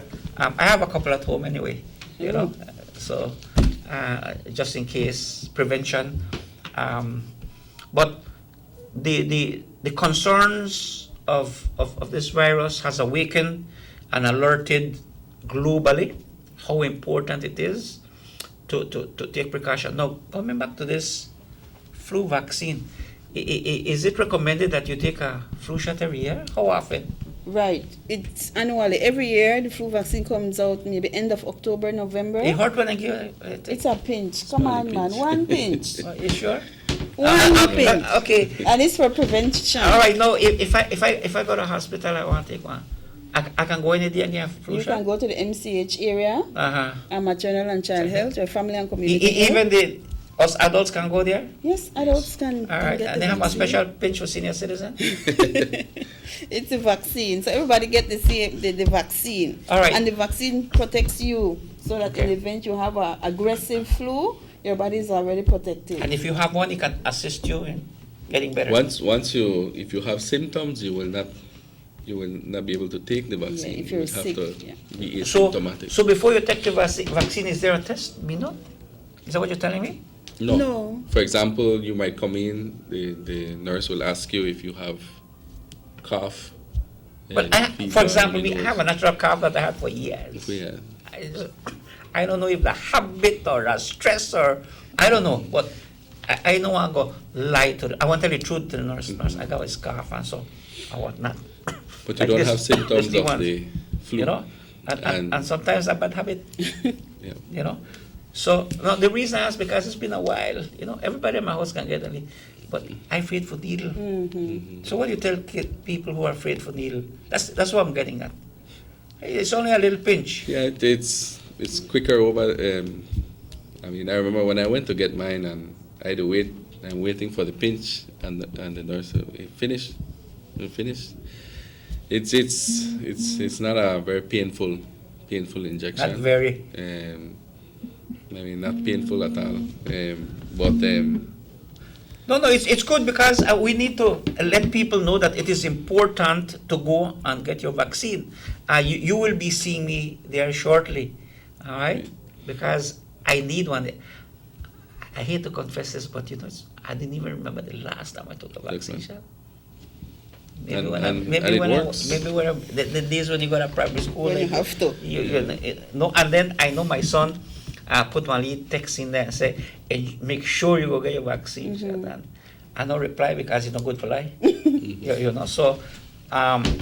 So remember the pinch, the vaccination, even though it's a scare, because a lot of people No, scare I'm talking through because people get vaccination. scared about it. But you come in, you know, the nurse will assure you that So you go know, to the it's a MCH. You ask for the flu vaccine. They're going to give you the vaccine. A little health education goes with it. Yes. But you know you're going to be safe from that certain flu or an aggressive flu that comes for that year. So when you go take the vaccine, no matter if how they say ayuna, you no breakfast. If you have eaten, you can still go. Yeah, you can see that doesn't affect. Doesn't affect. Vaccine, Just so that people know you can go there anytime. But ensure that you have an up-to-date vaccine, right? Which, as you mentioned, it's on a yearly basis. Yes. On a yearly basis to ensure that you stay healthy, especially with everything that's happening these days, the contamination that's going all over the place. Especially people in the front line, you know. Right, and I think it's important that you mention that people should keep their phones clean. Right. You know, because you don't know where it goes, where you set it down, and what it picks up and whatnot, and you may be talking to somebody about the coronavirus or another virus, and you're getting contaminated right there talking on it because you left it someplace and it picked it up. And you're eating. And Right. So it's important to sanitize. Right. You know, and those with your phones, consult your supplier because some of that you get them damp and so they stop work. And also in the schools, you know, when we talk about direct contact, especially with the children, they like to share, they like to barter. And so they share their ideals, you know, they share their water bottles, sweets. And so you don't know if they wash their hands or if somebody is infected with a flu or respiratory infection. So you ask the children, try not to share your sweet, try not to share your stuff, you know, and try to wash your hands. And so because we're talking about wash hands, we want to use CDC recommended guidelines. And so even if you're washing your hands or using alcohol base, it's the same steps where you put in your hands. For the hand sanitization, you use one pump. You don't need to be pumping that hand sanitizer in your hand. So you use one pump, you rub it inside your hands, you rub it outside your hands. Inside, outside? Because you know inside is already clean. You're washing that. No, you do outside. So you do the inside first? First, yes. And then you do the outside up to your wrist. And then you want to interlace your fingers because bacteria grows in your creases. You want to interlace your fingers. And because you did this, you want to do your thumb as well. And then you want to do your nails. You want to ensure your nails are properly clean. And then you go to your wrists. So you want to do front, back, interlace. No, you see, that's another important thing. People have them, but knowing how to use it. Right. How to use it. You know, so when I put on a lot, you know, and then sometimes they feel like they want to wash their face with it. But like you said, you have to wash your hand, get in between the creases and whatnot, because they are also catchment. They catch. And we noticed that most people that when they show us how you wash your hand, the first thing they do is they put the soap. Yeah. Yes. And if you're washing, then they open the faucet. You're washing away most of the soap. It's important to wet your hand first. Put on the pipe first. Yes. Then you put the hand soap and make sure it lathers. Okay, so you turn on the faucet first. You wet your hands. Wet your hands. Then wash your hand with soap. Then put the soap. After you can use it when it's wet, or you dry your hand first. What's that? No, you put on the pipe and you wet your hand. Okay. What he's talking about, hand washing. Yes, hand washing. Soap. Right. So you wet your hands. Yes. One pump of the liquid soap, and you rub in your hands. Rinse. You do your steps. You rinse. You get the paper towel. You dry your hands with the same paper towel. You out the pipe. Towel. Then you dispose. So you don't get to touch that pipe with your bare hand. And it's also good to sanitize your knobs from time to time. Yes. With the water and Clorox, or wash it and keep it clean. You know, so my people say, "Oh, you took petty automatic." No, it's important. You know, especially with the cost of treatment. You know, so we have to look at the preventive side, you know, so that's very good. We have a few minutes left to talk about your presentation today, and I really want to thank you for coming in. So let me start with you, Rafa. I mean, Don Rafael, and he happens to be my cousin. Ooh. You know, so I feel RC1, proud. RC2. RC1, RC2. Okay. What would you like to leave to our viewers and listeners this morning? You know, So we're grateful that you're here. Take time because I know you're very busy. You have things to do. But from the health education bureau, from the health education aspect, what message would you like to give our viewers? I'd like to first of all inform the viewers that the HECOPAB and along with the other departments will be going into the communities, into the schools. We also have community health workers that are in the front line in taking out that message to the community and the schools in terms of the preventing respiratory illnesses like COVID-19. So be receptive to the information that is being provided to you. Make sure that your information that you are viewing on social media, on any other source is from a credible source. Nurse mentioned some of the sources that we on the Ministry of Health rely on. Our sources are not CNN or Al Jazeera. Our sources are PAHO, WHO, Ministry of Health, and any directive from the Office of the Director of Health Service, right. And that provides to us. But community health workers during their home visits in the months of March and onwards will be talking about the coronavirus, prevention of coronavirus and other respiratory illnesses.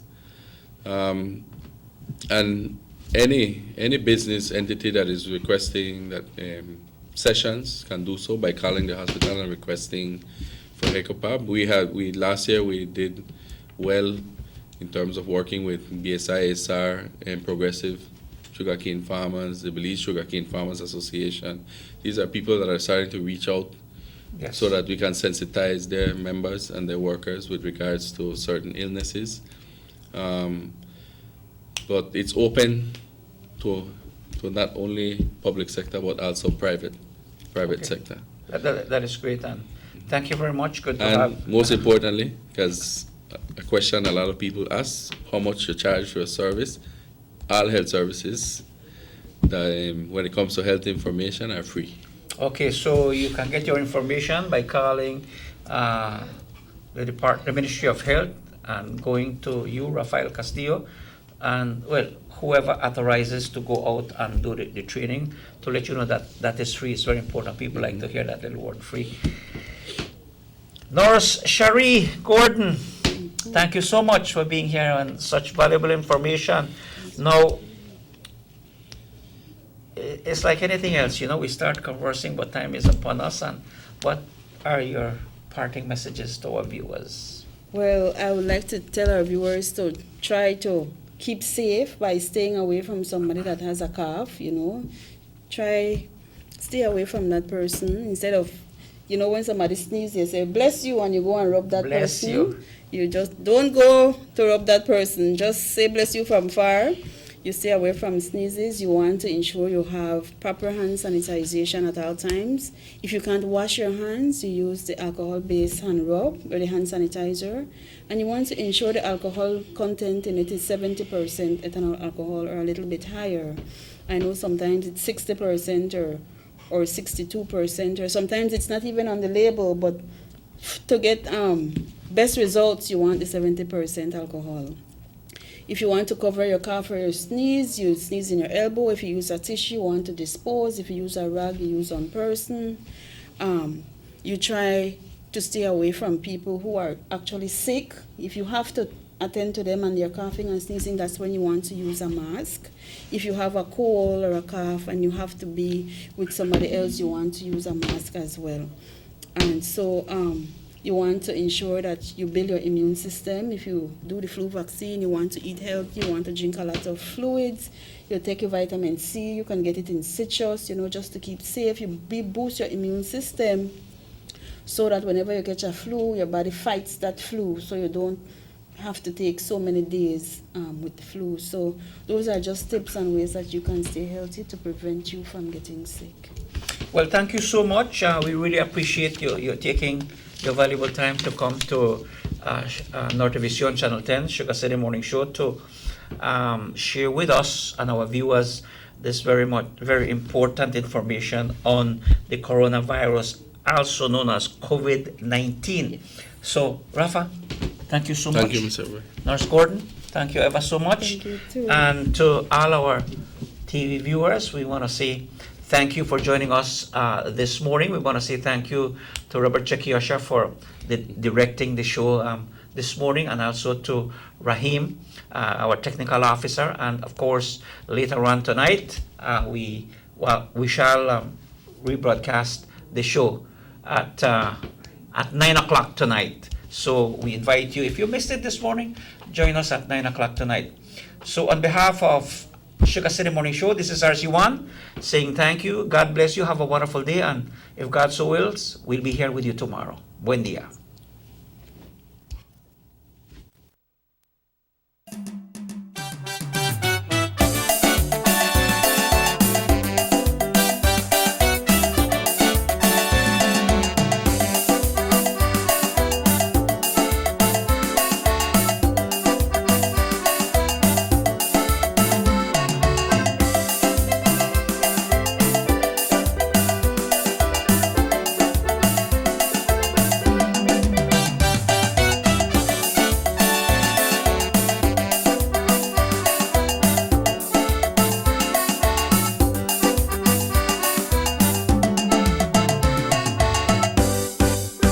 Sugar City Morning Show.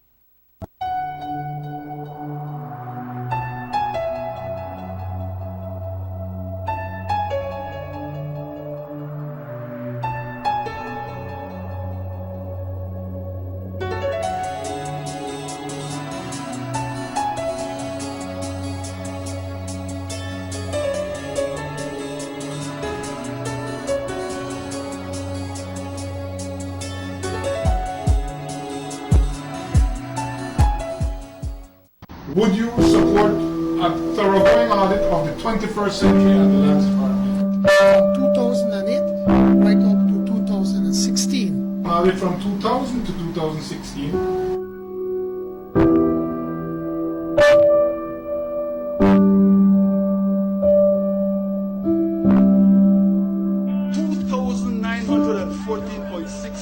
Acres in Tiger Creek, Orange Walk, 3,000 acres, 0.961 hectares, Jaime Briceño and John Briceño, 827.848 square yards to John Briceño, 5.4 acres to John Briceño and Jaime Briceño, 20 acres in Progreso to John Briceño, to John Briceño again, 6 acres in Progreso, the all of Progreso Yogawi, 20 acres freehold to John Briceño, McDonald on the New River, to Eligio Briceño, Eudaldo Briceño, and Graciano Briceño, 525 acres of land, 98.8 acres, Eligio Briceño, Graciano Briceño, and Eudaldo Briceño.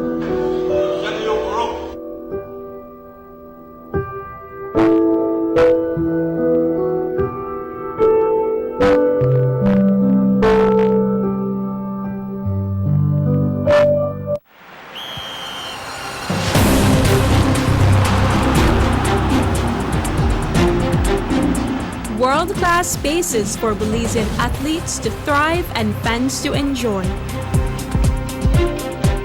Our new basketball and multi-purpose arenas have proven their worth, attracting regional and international sporting events and hosting expos, conferences, and proud graduates. Your government moving Belize forward. Girl, that about time you reach my house. Girl, you know how things go. I busy with everything. But how you? Since my son got married the girl far down the road, I left here with this whole addition to this house. And I don't know where I'm going to do with it. But I think I want to rent it out for tourists stay. Girl, that what you to do? You to sit down park gold mine. If you want to use it for Airbnb, first thing you have to do, the register with BTB.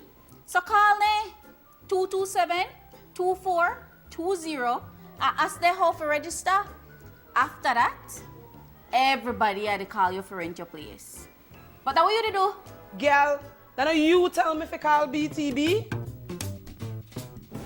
Did you know that if you own or operate a tourist accommodation, such as a room in your home for cash purposes to any guest, local or foreign, regardless of its location in the country, or if you're registered or advertising such room or property with any booking engine or marketing platform such as